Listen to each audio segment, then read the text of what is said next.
Muy buenos días. Gracias por estar con nosotros. Los saludamos desde acá confiando que se encuentren bien. Es un placer entrar en sus hogares y les damos gracias a Dios por permitirnos darnos la oportunidad de estar con ustedes semana tras semana.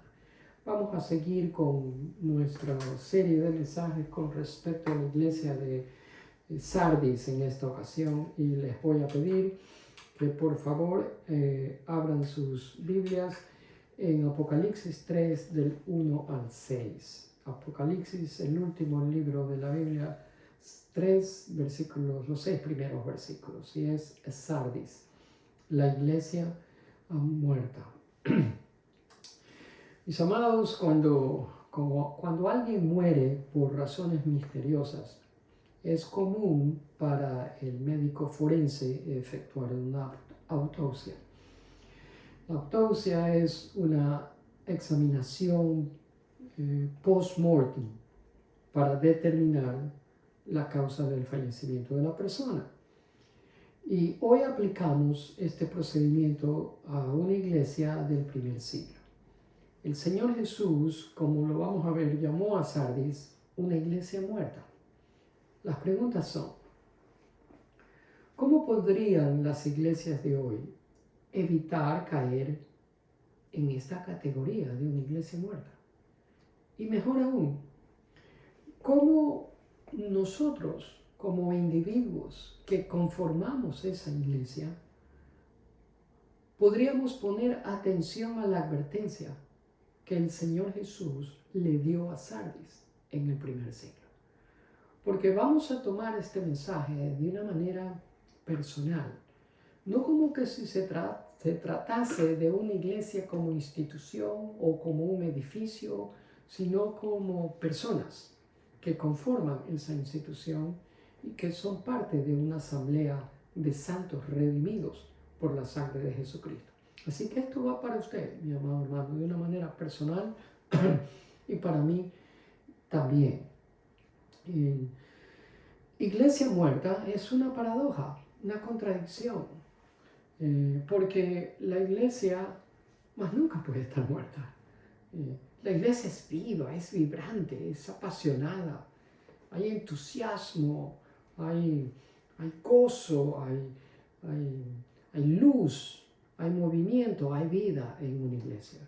Por lo tanto, estamos enfrentándonos con un término, con una expresión que es chocante, la iglesia muerta. Imagínense, estaba pensando cómo sería eso, porque el Señor Jesús, al llamar a Sardis iglesia muerta, estoy seguro que no estaba pensando en cuerpos que estaban muertos dentro de un edificio, no estaba pensando en servicios fúnebres o ujieres con caras de muertos, música sombría, ambiente escalofriante. No, nada de eso. Nada de eso caracteriza a una iglesia muerta, porque cuando la iglesia está muerta, no es tan obvio. Usted con mirar a los miembros de esa iglesia no puede llegar a la conclusión de que está tratando con una iglesia muerta. ¿Por qué no?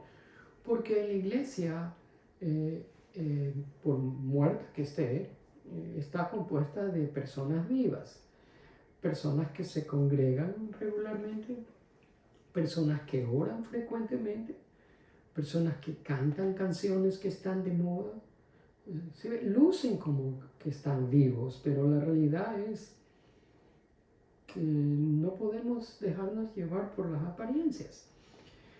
Las apariencias externas no necesariamente dicen las condiciones de la persona, pero Sardis era una iglesia muerta. Imagínense por un momento en esta iglesia muerta, ujieres pasando el plato de las ofrendas, personas espiritualmente muertas oficiando matrimonios o predicando sermones, ¿no?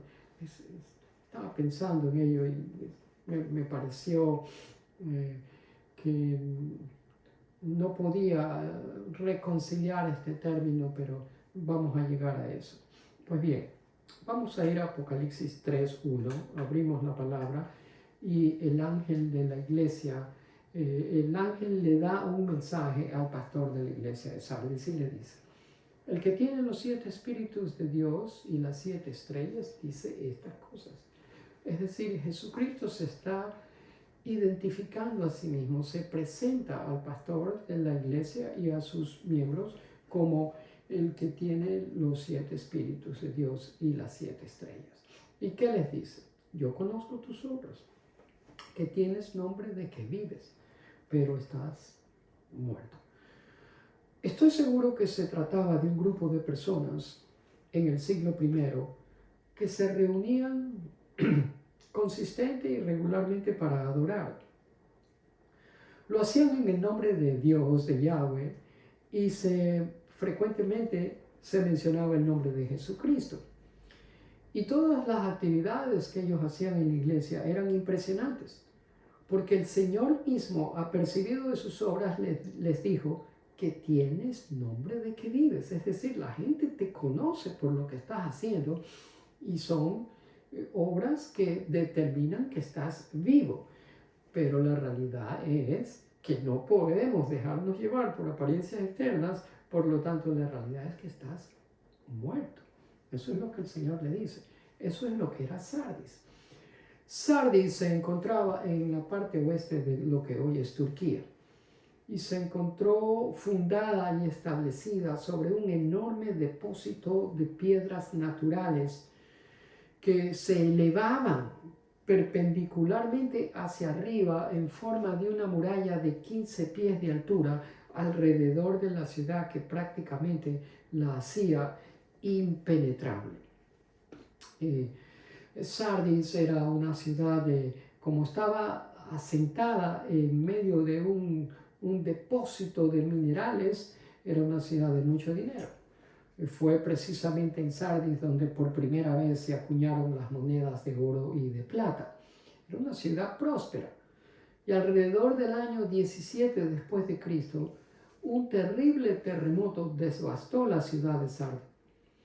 Y el emperador romano de entonces, conociendo el potencial de esta iglesia, la eximió de impuestos al gobierno romano con el propósito de ayudar a que se reconstruya la ciudad y le quitó una carga pesada de pagar impuestos al imperio romano. Al reconstruir la ciudad, la hicieron todavía mejor que antes, quedó más protegida sobre posibles invasiones futuras. Como resultado de eso, la ciudad se enorgulleció sintiéndose segura, protegida por esas murallas gigantescas que formaban una tremenda barrera impenetrable.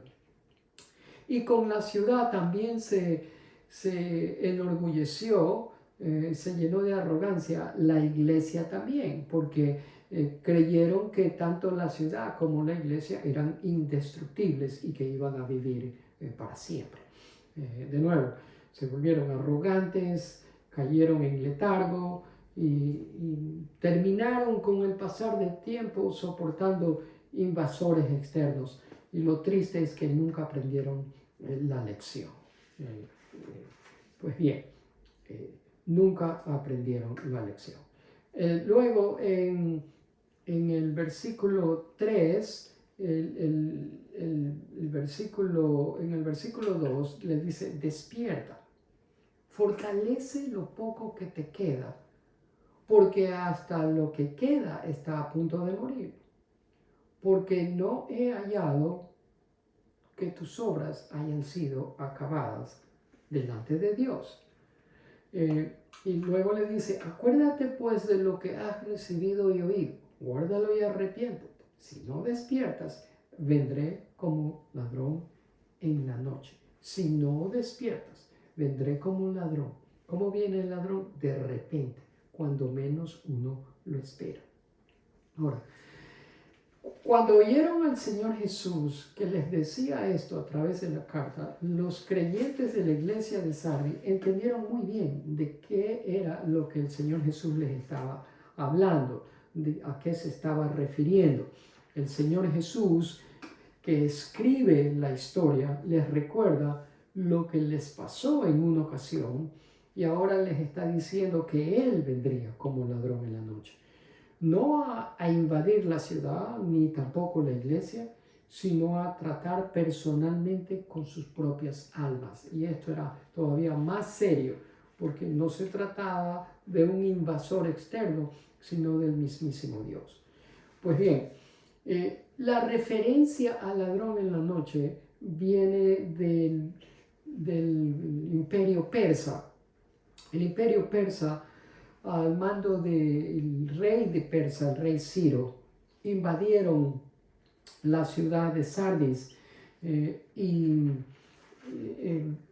por cuestiones económicas se dieron cuenta que Sardis era muy apetecible para ellos porque era una ciudad próspera donde había mucho dinero. Pero cuando llegaron a invadir Sardis se encontraron con la muralla que era de 15 pies alrededor de la ciudad y la hacía impenetrable. El rey Ciro de Persia dio un edicto diciendo de que iba a premiar generosamente a cualquier general o soldado que viniese con una estrategia de cómo poder sobrepasar esas murallas altas que rodeaban a la ciudad de Sardis, y si ellos venían con una idea buena. Pues resulta que una noche uno de los soldados de la iglesia, de la ciudad de Sardis, del ejército de Sardis, estaba vigilando los muros. Y mientras vigilaba uno de los muros, se le cayó el casco. Entonces el soldado de Sardis fue muy atento, se puso a dar cuenta de si alguien lo estaba observando, y cuando llegó a la conclusión de que nadie lo observaba, entonces bajó el muro, llegó a donde se había caído el casco que él lo había visto, donde estaba, y volvió a subir. Pero uno de los generales de Ciro, el rey persa, un general que se llamaba Hiriades, quien había estado observando toda la noche las murallas, vio lo que el soldado hizo, cómo bajó, tomó su casco y volvió a subir. Y fue a ver a sus superiores y les contó lo que había visto. De ahí entonces hicieron la estrategia de cómo atacarlos, y de ahí viene la expresión como ladrón en la noche. El imperio persa invadió Sardis justo por ese punto flaco que ellos tenían, por ese punto débil, y les cayeron repentinamente una noche. De ahí la expresión como ladrón en la noche. Pues volvamos a los versículos 2 para ver las órdenes que el Señor le da a la iglesia. Les da 5 órdenes. La primera es despierta. Usted lo ve en el versículo 2. La segunda es fortalece. Están en el imperativo, por eso son órdenes. La tercera es acuérdate. La cuarta es guárdalo. Y la quinta orden es arrepiéntete. Vayamos de nuevo a lo que cada una de esas órdenes significa. Despierta. La idea de despertar es la de alguien sacudiendo a otra persona que está a punto de caer en un estado de coma.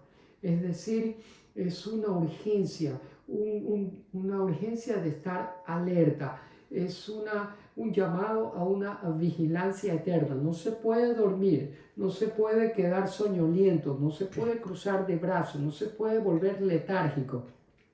Tiene que estar alerta todo el tiempo. Esa es la idea. Necesita conocer los tiempos y estar con los ojos bien abiertos. Eso es despertar. Y a eso le manda el Señor a la iglesia de Sardis. Le dice que esté bajo una vigilancia permanente porque no lo estaba haciendo. Se habían quedado viviendo del pasado y habían caído en un letargo profundo. Estaban bien satisfechos y no estaban bien cómodos y el Señor les dice, despierta. Luego les dice, fortalece, fortalece. Se refiere a unos pocos que todavía quedaban en la iglesia de Sardi, que estaban débiles, sí, pero no estaban muertos. Débiles, pero no muertos. Es decir, débiles, pero vivos. Y a eso es lo que el Señor Jesús les está diciendo, que se fortalezcan, fortalécete. Es decir, vuelve a hacer lo que hacías antes. ¿Y qué era que hacían antes? A caminar con Dios. Como que Dios les está diciendo, hay más cosas que ustedes tienen que hacer. Tengo más cosas reservadas para ustedes y necesitan fortalecerse. La tercera orden es acuérdate. Acuérdate. Es un presente imperativo y todo verbo en el presente imperativo significa que hay una acción continuada. Es decir, síguete recordando, síguete acordando, continúa recordando. Es decir, que el Señor Jesús le está diciendo que se continúen recordando de cómo fue que ellos llegaron al conocimiento del único mensaje que lleva promesas de vida eterna. Cómo fue que llegaron al conocimiento del Evangelio y todo lo que el Evangelio conlleva en sí, perdón, misericordia, compasión.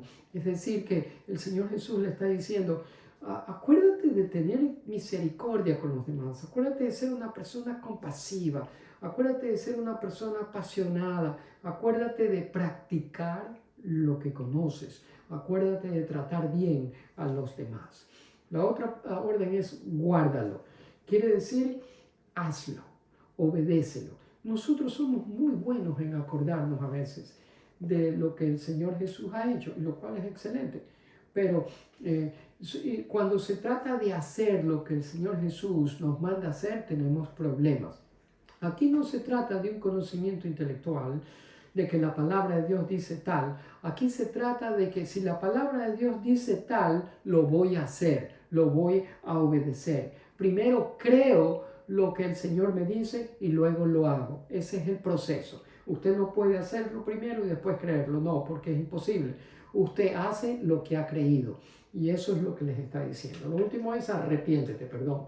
Arrepiéntete. Significa que usted y yo nos estamos moviendo en una dirección que es la dirección equivocada. Entonces hacemos un giro de 180 grados y deliberadamente nos movemos en la dirección correcta. Significa cambiar nuestra manera de pensar y llegar a un punto en que decimos no más jueguitos con Dios. Nos ponemos en serio porque Dios está en serio también. Y no solamente que vemos 5 órdenes aquí, sino que también vemos algunas promesas para el futuro. Por ejemplo, déjeme ver aquí en el versículo 4, hay una promesa, dice, sin embargo, tienes unas pocas personas en Sardis que no han manchado sus vestidos. ¿Sí ve? Ese es el remanente. Dios siempre trabaja a través de un remanente, porque no todos estaban mal en Sardis. Siempre había un pequeño grupo que estaba débil, pero que no estaba muerto y quería salir adelante. A esos son los que el Señor se les está dirigiendo y les dice, esas pocas personas no han manchado sus vestidos y andarán conmigo. Ahí está la promesa, andarán conmigo. Y luego les dice que nunca borraré su nombre del libro de la vida. ¿Por qué estas personas iban a andar con el Señor Jesucristo? Porque la palabra dice que eran dignas, eran personas que están revestidos con la justicia de Jesucristo y por eso es que menciona las vestiduras blancas. Son aquellos que han venido al conocimiento salvador de Jesucristo y que han sido hallados dignos de Él. Pero la palabra que me llama la atención cuando les dice nunca borraré es el libro de la vida. La palabra libro es la palabra griega biblos, de donde nosotros obtenemos pergamino. Es una expresión simbólica del pergamino de la vida, como que si nuestra vida se tratara de un libro que lo estamos escribiendo día a día. Dios utiliza estos términos para que nosotros podamos entender cómo es que Él mantiene sus registros. No es que tiene un libro literalmente hablando y Él nos va marcando todas las cosas que hacemos o dejamos de hacer. Dios no es así. Acuérdense que Dios es espíritu, sino que este pergamino es un término antropomórfico. ¿Qué le estoy diciendo? Que Dios en la Biblia usa términos humanos que nosotros podamos entender los términos espirituales. Porque si no nos confundimos. En la Biblia constantemente vemos que Dios tiene manos, tiene corazón, tiene mente, pies, ojos, ¿verdad? Son cualidades humanas. Dios se nos revela, se nos manifiesta de esa manera en las Escrituras para que nosotros nos relacionemos con Él en un sentido que podamos entender. El Señor utiliza cualidades humanas para que nosotros podamos entender verdades espirituales. Así que el pergamino no es un pergamino en sí hecho de hojas de papel, sino que es simplemente una expresión simbólica de cómo el Señor mantiene los registros de todo lo que hace cada persona alrededor del mundo. Solo Dios puede hacer eso. Ahora, aquellos que mueran sin Cristo se van a perder y serán puestos delante del juez, quien les pronunciará espiritualmente muertos, es decir, inmerecedores del cielo, y serán echados en el lago de fuego. Eso es lo que la palabra de Dios dice. Luego le da otra promesa: confesaré su nombre. Si usted ha llegado al conocimiento del Señor Jesucristo y su conversión es genuina y fidedigna, la promesa que le hace el Señor Jesucristo es que Él confesará el nombre suyo delante del Padre y de sus ángeles. Es decir, que lo aceptará. Es una identidad eterna. Usted es un hijo de Dios por la eternidad. Y esa promesa le da a usted y me da a mí una seguridad eterna. Pues bien, hemos cubierto estos versículos. Y lo que hemos cubierto en estos primeros 5 versículos es una iglesia que lucía bien, hacía cosas impresionantes, incluso Dios estaba apercibido de las cosas que hacían, pero la realidad era que se trataba de una iglesia que estaba muerta, letárgica. Claro que nadie podía decir eso con solo mirarla, pero como Dios sabe todo, lo ve todo y conoce la verdad, les dice las cosas como son. Y a través de ellos nos las dice a nosotros también. Porque lo que se aplica a ellos, se aplica a nosotros también. Dios ve, conoce y sabe perfectamente todo lo que nosotros hacemos. Toda nuestra vida está desnuda y abierta delante de aquel que conoce todo. Así que con Dios no podemos jugar al escondido, porque los ojos de Dios penetran todo y Él sabe todo, registra todo.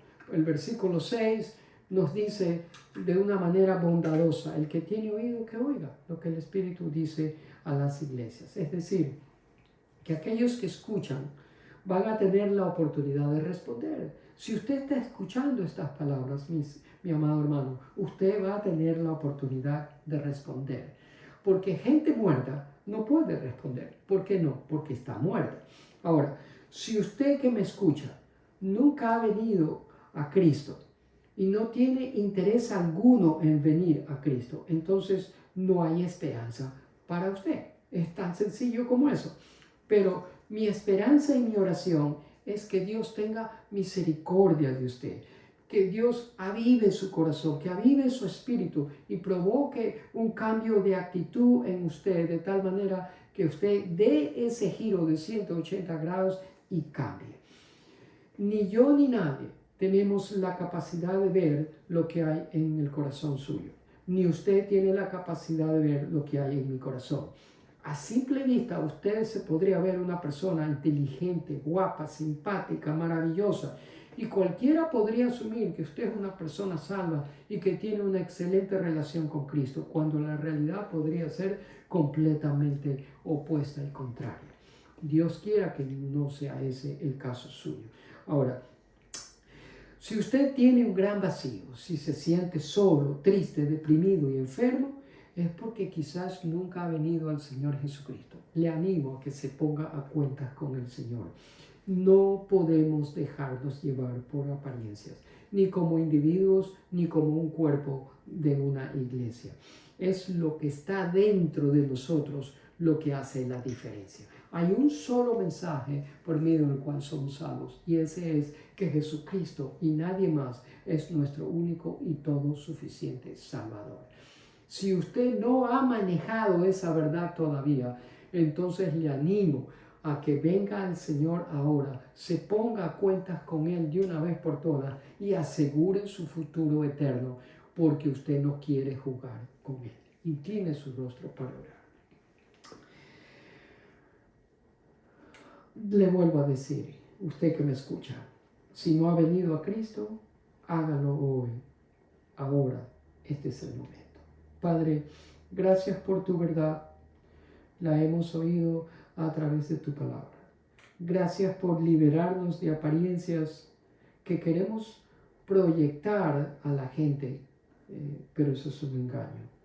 Ayúdanos a vivir en el mundo de la verdad, no de las apariencias. Que tu gracia nos ayude a continuar día a día perseverando en el Señor Jesucristo.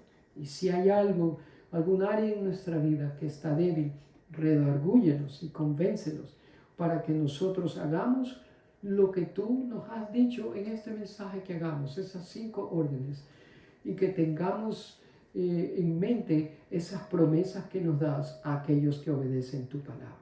Te bendecimos por tu mensaje.